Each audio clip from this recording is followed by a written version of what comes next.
I entered the short driveway of my old family home. I put my car in park and hesitated for a few moments. I slowly took off my seatbelt and waited another few moments of my own childhood memories. The ghosts of my own past surrounding me like a bedside vigil. My childhood memories conjured up as I remembered past summers when my brothers and I would chase each other around. There was a basketball hoop we had that which reminded me of times when I used to play 1 against 2, pretending I was Scottie Pippen and my brothers were just Judd Buechler and Dickie Simpkins. If you're a fan of the 95-96 Bulls, you probably know what my whole world is there. It now stood alone, unused for years. Then I saw the 2 trees that my dad planted 25 years ago. As it stood peacefully and casted a tall shadow hovering over my car. The bonsai bushes along the sidewalk were slowly dying. From the looks of it, everything seemed to be in its rightful place, but I wasn't ready to step out. I stood there gazing at our white garage in front of me, reminiscing back on how a home that once carried many years of important memories could feel so somber, empty, and uncertain. It was the first time in 3.5 years that I came back to a place I lived in for 25 years. I had not seen my dad during that time. The last time I was there, I hastily left with my belongings and just shoved them into my car. My dad was behind me begging me not to leave. I did not care. I did not give my dad a chance to say goodbye to me. I drove away and I saw the garage doors close from my rearview mirror. I harbored great resentment towards my dad when I left, and it carried on when I refused to answer his phone calls and kept them out of every holiday since then. Now I was sitting in my car thinking about how he would react to seeing me after 3.5 long years.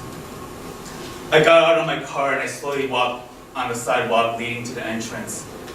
As I approached the front door, I saw my dad sitting down in the backyard with his front facing the family garden. I called out his name.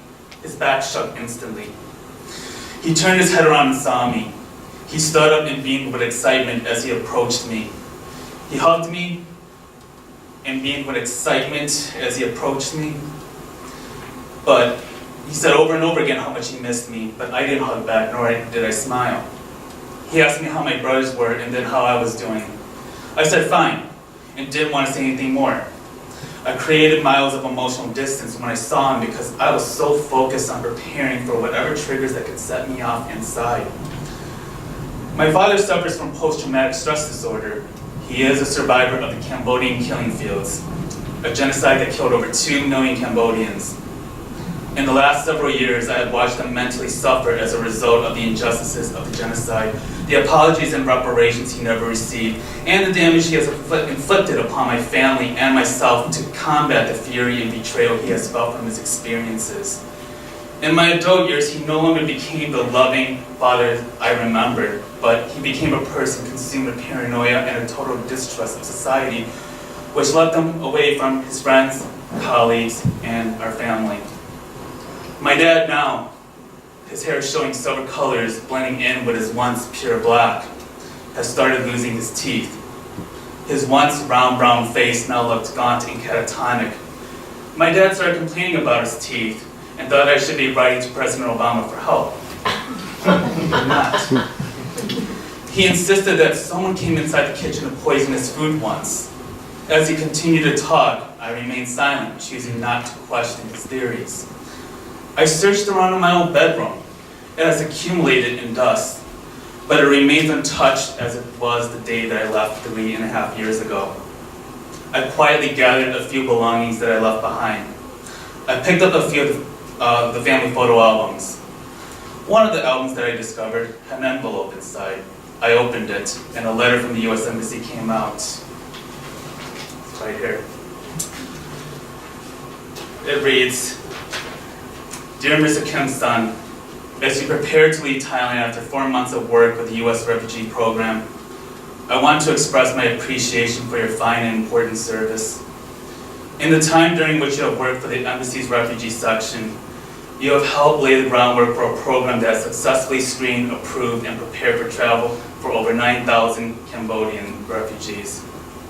Your willingness to stay in Thailand despite the personal hardships involved to accomplish this task is highly laudatory. Without your dedicated services, the program could not have functioned properly. I wish you success and happiness as you leave for the United States, and I hope that this letter will be useful as you look for permanent employment in America.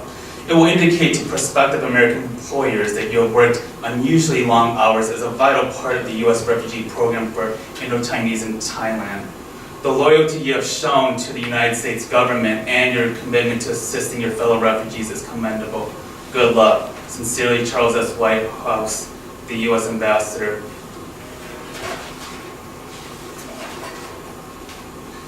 This was the personal letter from the U.S. Ambassador of Thailand, thanking him for his work in helping over those 9,000 Cambodian refugees that were living in Thai refugee camps as they were being transitioned over to the U.S.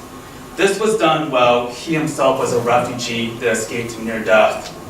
The letter was dated June 10, 1976, a little over a year since the Khmer Rouge took over Cambodia and a month before his 23rd birthday. For the first time in many years, I was proud of my dad. He was not the person that was the abusive, distrustful, bitter man that I had known him for, but that I saw a man who once carried hope, charity, and determination. It's what gave him the will to survive, the sacrifice to help many of his fellow folks, and what led to him creating a new generation of children being born here in the U.S. I took the letter with me. I came downstairs and was ready to say goodbye to him.